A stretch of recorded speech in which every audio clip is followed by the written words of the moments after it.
I'm excited to welcome into the studio my next guest, Anupam Khandelwal. Did I say that correctly? Yes. Did I do it all right? Yep. Anupam? All right, take a seat. CEO of Sage Surfer. Yep. All right. Well, I'm excited to hear about what Sage Surfer is doing in the mental health and happiness health moonshot. Is that right? Yep. So what are you working on? So we are working on trying to include the full circle of care team.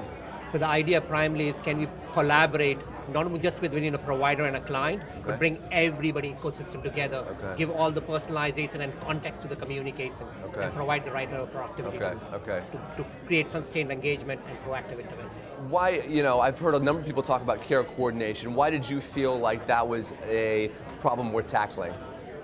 Wonderful question. The biggest problem you have when you are between outside the clinical hours, 4 boundary walls, you are with your customer support, your support system at that particular time. And who are those people? Your trusted support people. Yeah. If you don't include them, which is mostly left out, yeah. you lose the proper engagement possible and the insights which they collect on a daily basis to provide proactive interventions. Got it, okay. So take me behind the curtain. Tell me what the Sage Surfer platform really is. One way of doing that might be to walk me through, if I was a user, a customer, what would that look like? Yeah, so we look at the whole angle, 3 important stakeholders. One, the provider, or the client who is receiving the services, and the people, the trusted support, non-clinical staff, non-clinical people. So from the client perspective, it's like a support system in their pocket. They can trigger it anytime when they want. It's triggering it out their feelings, the mood, the journaling, and everything else, and trying to get a self-care management, empower them, connect them with the right resources. On the provider side, we provide productivity tools to make those sustained engagement possible, and they can get ongoing insights to do proactive interventions. For the family side, they have a personal dashboard to see what their loved one is doing at any given time. And they can intervene and provide those insights with the context behind it. So it's providing a more continuum of support outside the clinical hours. Got it. What has the response been like? It's been fabulous. Yeah. So we have been working across the country with different providers, ranging from mental health clinics, to county system, to school-based mental health providers, to treatment centers, and so on and on.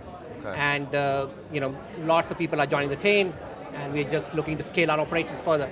Why is this something that you're personally passionate about? Yes, so I lost my loved one 3.5 years back, primarily because of mental illness. And my co-founder has lost his son because of suicide.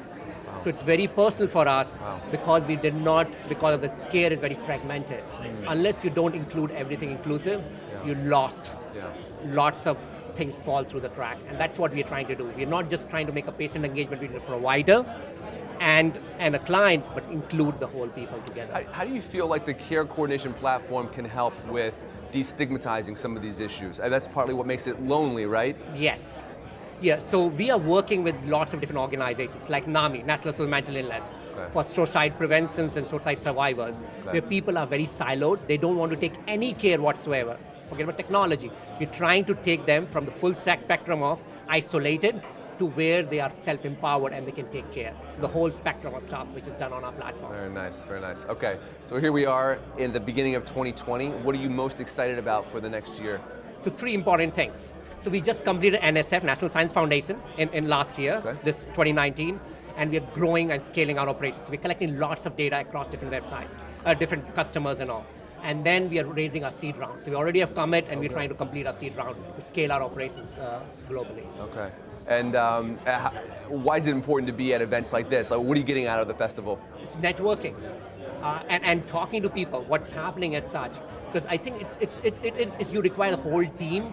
It is not a siloed solutions. You require the whole collaboration. So we're bringing the collaboration, the networking, and the insights which are needed there, right? So that we can figure out what makes sense for our customer and how best we can solve their problems and the client's needs. Awesome. All right, that's all the time we have. Thanks for stopping into the studio.